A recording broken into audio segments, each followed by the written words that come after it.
Multiple agencies are piecing together, trying to find out what happened to this Cessna-sized plane. It's actually a plane that's very similar. It's a Mooney 20.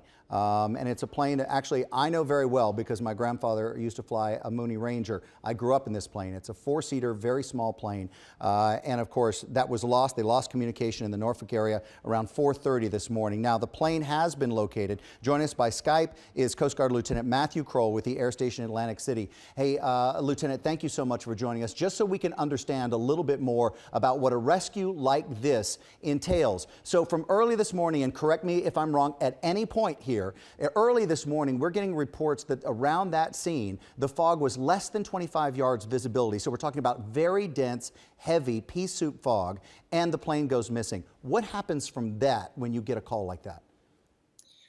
Well, first of all, as a pilot, I'd just like to say that hearing about crashes like this are very difficult. So definitely my heart and my prayers go out to the victims' families as more information comes in.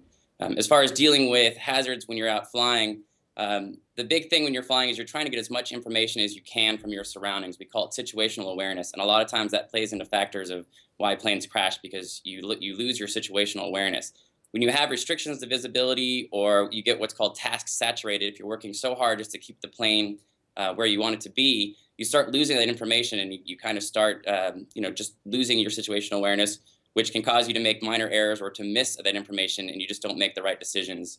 So that usually has a good factor in what goes on. And when we go out searching in a plane crash like this or an incident where weather and visibility are one of the factors, we want to do our best job just to stay out of those hazards as well. Yeah. So it takes a lot more preparation on us to get out there, and we have to take our time, take things nice and slow, and really we're just trying to add information to the investigation. Absolutely. And, you know, the Mooney is a well-built, safe plane. And we should say that, you know, again, I feel that panic right now, just even talking about it and trying to fly instruments in a very, very dense fog. I understand exactly what you just said.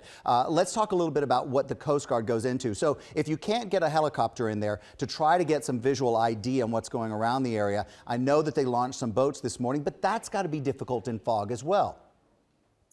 Yes, just like driving in a car in fog is very difficult. If you're on the freeway or the highway and you're going 80 miles an hour and all of a sudden you can barely see, 25, 50 yards in front of you, it's common instinct just to slow down because you don't want to outrun your reaction time. Yeah. So the boats have to do the exact same thing. If you can't just bomb out in like 30 knots, 40 knots, just trying to get on scene.